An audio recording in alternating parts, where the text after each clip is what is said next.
Lebo Minisita Nyamutoro akugamba nti weeyongera okuba ng'osomesa omwana w'obuwala nti omwana w'obuwala kiba kitiibwa nti omwana omulenzi kyasobola okukola n'omuwala akikola. Ati ye omukulu Edirisa Musuuza yongedde abantu okuba nga bagamba nti owange mbu lwaki tawa minisita waffe Honorable Fiona Nyamutoro ekitiibwa mbu yadde nga pulezidenti w'abamizishani mbu naye mbu waliwo wasaanidde okuba ng'akola ki akoma. Oli ku NCK TV kugamba kimu nti bw'oba nga tona subscribinga kekadde obeere ng'osubscribinga ku channel yaffe, ringinga that notification bell, sharinga, likinga sako n'okuba nga oleka comment yo. Ebisigadde weetuli nnyo era tukomawo nabyo naye nga nkujjukizaamu nti olunaku olwaleero lunaku lwa Sande, ennaku z'omwezi ziri 26 mwezi gwa Kutaano mwaka 2024. Tuli wamu era nga tukyatambula wamu. Mawulire aga trending kantandike n'omukulu Edirisa Musuuza aka Eddie Kenzo, the big talent CEO era nga president wa Uganda National Musicians Federation. Kakati Eddie Kenzo tuzze nga tumulaba n'abawala bangi bayeekubya nabyo ebifaananyi, obudde obumu babeera basisinkanye gye bayita meet and greet, aba federation gye bamiitinga eyo oba abayimbi b'eggwanga gye bamiitinga. Naye ndaba abantu kisinza okuba nga kiboogeza ebigambo nti Eddie mbw'ayitirizza okubeera nga buli kaseera omusanga n'omuwala ono beekubiza ebifaananyi mbu which is okay okwekubya ebifaananyi, naye mbu no nti babeera enkwata gye babeera beekuttemu ate mbu si muwala omu si babiri. Bagambye mbu yandibadde at least awaako Honorable Minisita Nyamutoro ekitiibwa nti ebintu ebimu naaba ng'abyerekereza nti weewaawo yadde nti mukwano gw'abangi tebamugambye mbu oba bonna bonna abadeetinga nedda, nti naye mbu waliwo w'atuuka n'olaba nga kisuukiridde, alina ono amukwatiridde, alina oli amukwatiridde, alina ono amukwatiridde, nti wadde nga tetuwulirangako nti Honorable Nyamutoro akomplayininze mbu naye yandibadde asaana okuba nga one agamba nti ebintu ebimu bino kambyerekereze mukyala wange muwe ekitiibwa n'abantu nsobole okuba nga amuweesa ekitiibwa. Ekyokubiri mbu yandibadde naye ng'agamba nti kekadde kati ntandika okubehavinga nga bawa Honorable, you know, nti okubeera shosho tekirinaamu buzibu mbu naye mbu okukwatirira abawala kuno mbu kirina ekifaananyi kye kireetawo ekitanyuma okulaba, mbu kirina ekifaananyi kye kireetawo nga tekinyuma kulaba.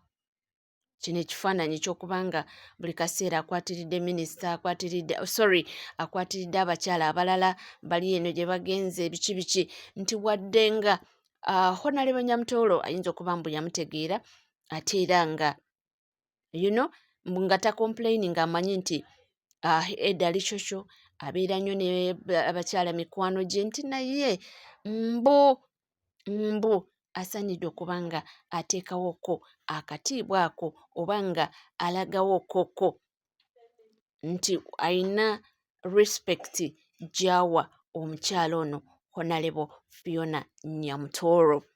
Kitegeera nti yeewengamuko gaapu n'agamba nti abantu bangi nnyo bawabudde famire eno era omukyala Irene Namatovu si gwe mulundi ogumu oba gusoose nga awabula couples ba celebrities nga bwe balina okuba nga beeyisa. Si byangu, ye afumbye wa Geoffrey Rutaaya ebbanga ddene naye agamba nti wasaanidde okubaawo ku at least ka respect akamala, n'ateekawo ko ka gaapu ako n'agamba nti kati ndi mwami mufumbo, yes which is okay, naye ate n'eddaala kwendi nnyina minisita mulamba gwe nnyina okuba nga mukuumira ekitiibwa kye, nti kati amaaso gamuliko ga mirundi ebiri, ye nga Edirisa Musuuza celebrity omuyimbi ate nga bba wa minisita.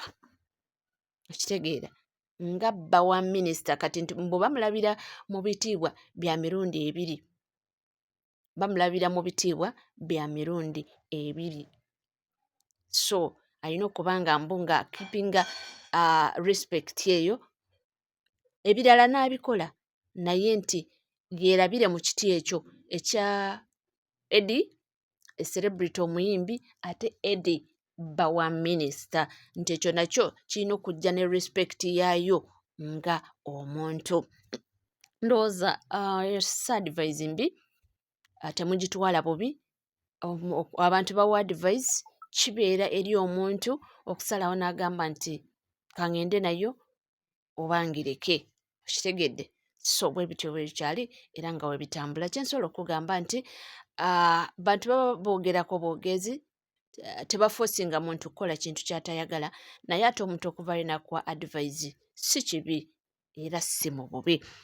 Ate ye mwana muwala Fiona Nyamutooro, ono nga minisita waffe, akugamba nti musanyufu nnyo nti Mukama yamutemera ekkubo n'afunako chansi eyo okuba nga yeesimbawo nga National Female Youth MP, nti Mukama n'amuyamba n'ayitamu. Saagamba nti ayagala kuba nga akozesa omukisa guno okuba nga akubiriza abaana b'obuwala nti future eri mu ngalo zaabwe, obuteetiiririra.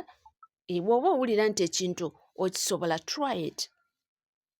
Nti ate abazadde nti kirungi nnyo nti omulembe guli ogw'edda gwavaawo, mbu abazadde gwe baalabiranga omwana w'obuwala nti tali valued, talina value, nti edda mbu baakwatanga abaana b'obulenzi nga be balina okuba nga bagenda ku ssomero basome, ate abaana b'obuwala nga balina okuba nga basigala ewaka bakole ki? Bakole emirimu gy'awaka, okitegeera, nga bakolerera abalenzi. Nti naye kati emirembe gyakyuka, omwana w'obuwala ky'asobola okukola, omulenzi ky'asobola okukola nti n'ow'obuwala asobola okuba ng'akikola. Era ky'agamba nti abaana b'obuwala muteekemu nnyo amaanyi, musobola era buli kimu kisoboka. Nti yali tamanyi nti kino akisobola era ayinza okituukako, naye ate nti kuva buto bwe yali yeerabamu potential eyo nti asobola okuba ng'akola ekintu, era bwe yasituka n'agamba nti let me try it, ne kiyitamu ne kitambula.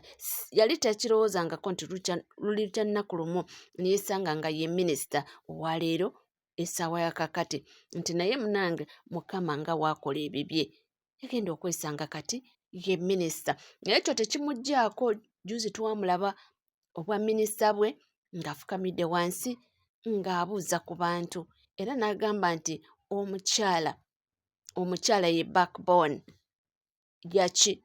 ya development mu maka, nti omukyala kye kintu eky'okuweebwa ekitiibwa. Bamaama abo bagumira bingi, bamaama bayita mu bingi, naye maama asigalawo n'enduwalinga ku lw'omwana we. Same thing kye nalabye juzi omuzadde ng'agamba nti omwana ow'obuwala nti asobola n'okuva mu bufumbo bwe n'agamba dadi wange mulwadde, sijja kubeera wano kaŋŋende ndwaze, oba dadi wange mulwadde, oba mami wange mulwadde, nnina omuleeta wano omujjanjabe. So agamba nti abaana b'obuwala kintu kinene nnyo, bonna baana, nti naye kirungi nnyo nti omulembe guli gwavaawo gwe baalabanga omwana w'obuwala mbu talina mugaso, nti mwana w'obuwala omugaso gwe gwalina kufumbirwa, bakole ki? Bamufuneko bride price.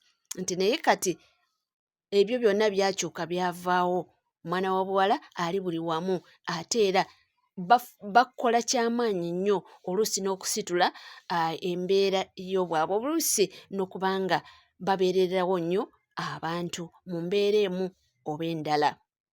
Nti abaana b'obuwala bakoze nnyo nnyo nnyo nnyo naddala ku mulembe guno gwe tuliko, nti osanga omwana alwana makazi okwebeesaawo, nti tukoze nnyo kubanga tetubeera ba dependents, nti era ayagala ekyo kigende mu maaso, kwekkiririzaamu nti kino nkisobola, olaba omwami akisobola nange nkisobola. Nti okusinga luli baatulabanga nga tulina omukyala mbu olina kubeera dependent, osabe osabe osabe, nti naye ebyo byonna byakola ki? Byaggwaawo. oli ku NCK TV nkugamba kimu nti gwe tanasubscribinga kekadde obirenga osubscribinga ringinga that notification bell sharinga likinga saako n'okuba nga oleka comment yo ebisigadde buterevu amawulire nja kubanga ngakuwa era nja kubanga ngakutuusaako sigala naffe tovaawo.